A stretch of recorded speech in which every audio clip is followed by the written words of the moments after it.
Hey guys, this is Terry Slather.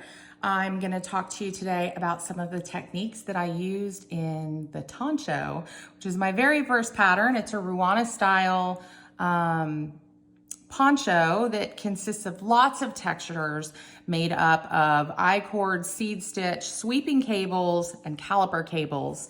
So I'm going to talk through the techniques that I used, show you how some of them work. I think most people are pretty familiar with regular sweeping cables. We'll talk through those, but I think caliper cables are a little bit more unique and they create a really cool effect. But I wanted to make sure that anybody who wanted to knit the Toncho felt comfortable doing them. They're really simple. It's really just more knitting out of order. So the Toncho starts and ends with an I-cord on each end because I really love the way an I-cord looks. So at the beginning of every row, you're gonna knit the first 3 stitches, and at the end, you're gonna slip 3 stitches with the yarn in front to create that nice I-cord border. The seed stitch texture in between each section is really just because I love seed stitch so much. My first blanket I ever made was 100% seed stitch because I'm a little crazy.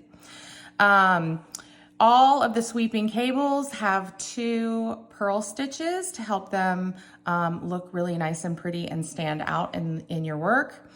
And then the sweeping cables are really like any standard cable. You're just knitting the stitches out of order. It's a 12 stitch cable. On one side of the Toncho, the cable is all cable with the stitches held in front.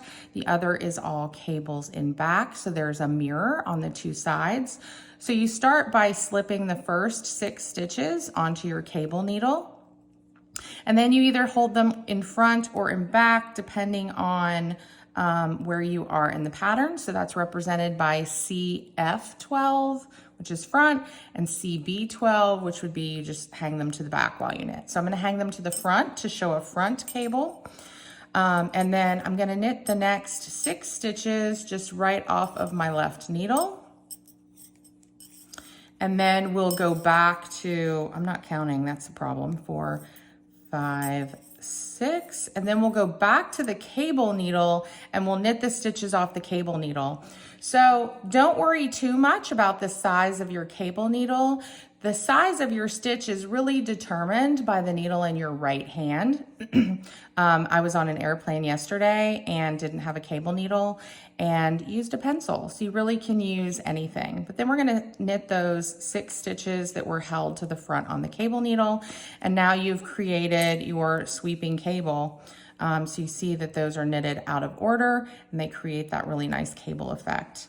As I mentioned, on either side of the sweeping cable, we've got 2 purl stitches to help it stand out, and then a section of seed stitch, which is a knit, purl, and then 1 more knit before we hit the caliper cable.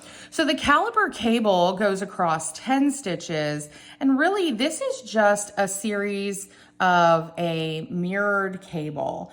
You're knitting the 2 outside most stitches out of order so that they get knit into the middle to create that really nice texture.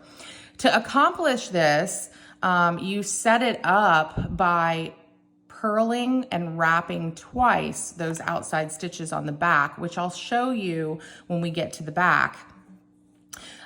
So I've got this stitch that's purled and it's wrapped twice. You can see there's 2 times around and that yarn split. Sorry about that. But what I do is on the first stitch, I grab it, take both wraps off and hold it toward the front. And then I'm gonna knit the next 4 stitches, just like you did your sweeping cable, right? You just are knitting out of order. Then I'm gonna put that stitch, make sure you seat it the correct direction on the, and I didn't, so make sure you seat it on the right direction. And then you knit that stitch out of order. So that front stitch now stretches across. Now on the other side, the stitch that you want to stretch across is all the way back here. So we've got to find a way to knit it out of order again. So again, our handy dandy cable needle, we will slip 4 stitches. On this side, you want to hold those stitches to the back because you want that, you want this stitch to be in the front. So again, we're going to knit that stitch, pulling the double wrap off, and then we can just knit right off this cable needle for the next 1, 2, 3, 4 stitches.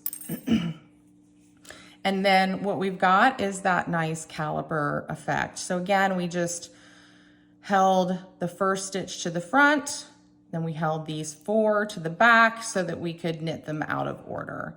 Then we get to another seed stitch section. We get across this so we can do a one more sweeping cable. I'll do this one to the back, even though initially I did this one to the front. So I'm gonna purl those 2. So when you get to a sweeping cable and it's CB12, so cable back 12, that's 3, 4, 5, 6 stitches. I'm gonna let those stitches hang to the back of my work and then pull my working yarn, if I can find it. Get my working yarn out and then knit the next 6 stitches. 2, 3, 4, 5, and 6. And then just like before, we're gonna knit the next 6 stitches off the cable needle. Not worrying too much about our other working needle. It's a little bit in the way at the moment because I'm toward the end of the row, because I just made a swatch for this and not a full piece. So then what we have, you'll see that on this side, the work pulls that way. On this side, it pulls that way because we held those stitches to the back.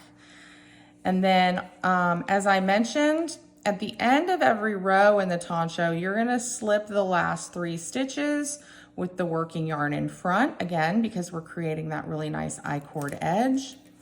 So let's flip to the back and I'll show you how the Purl Wrap 2 works for when you are setting up your caliper cables, because you need that Purl Wrap 2 so that you have plenty of yarn to pull across and create that really pretty texture in your caliper cable. So it's really funny when you're knitting and you know it's being recorded. It's like typing while people are watching. It's very like unnerving. I've never made a video to show anybody a technique before, so this is a new concept for me. Okay, so I just went across the cable and then the purling, and this is the seed stitch section. Once we get through that, I can show you the Purl Wrap 2. So if you're not sure if you're there or not, you can look at the front and you should be, you'll see the last time it was that stitch and it should be one inside of that, which it is. So the directions will tell you exactly the count, but when you get there, all you're gonna do is go into purl and wrap it 2 times and pull it through. And you'll see that that one stitch has 2 strands of yarn coming through it. So then you'll knit across the next 8, because this is a 10 stitch caliper cable, right? And again, I'm not counting, that's 4, 5, 6, 7, 8. And when we get to the other one, again, you can look and see where you are, but it splits kind of in the middle. So you can see the split, 4 stitches, and then you're gonna purl wrap twice again. So wrap it around twice. And again, you end up with 2 stitches. I'm gonna undo that and I'll do it. If you knit English, I'm gonna try this. I don't do this very often. 1, 2, did I wrap that the wrong way? I don't think so. Maybe I did. And then you continue across the piece, right? So it's as easy as that. It's not a really hard concept. It's just wrapping that yarn twice every time you get to where a PW2 is. That's how I abbreviate it in the pattern. I looked and there was no like really official way to denote that stitch. I couldn't find it in any of my stitch dictionaries or online. And I didn't want to have to write it out every time we encountered it in this pattern, since we encounter it quite a bit. So you'll find it abbreviated PW2. It doesn't mean 2 stitches, it means 2 wraps. So that is how we get across the piece and do both a caliper cable and a sweeping cable to create the Toncho. So have fun knitting this. This is a 10-row repeat. You'll do the caliper cables every time you come across the front, and you'll do that purl wrap 2 to double wrap the stitch every time you come across the back. And have a great time. It's a really fun pattern and it's something I love to wear. I hope that was helpful.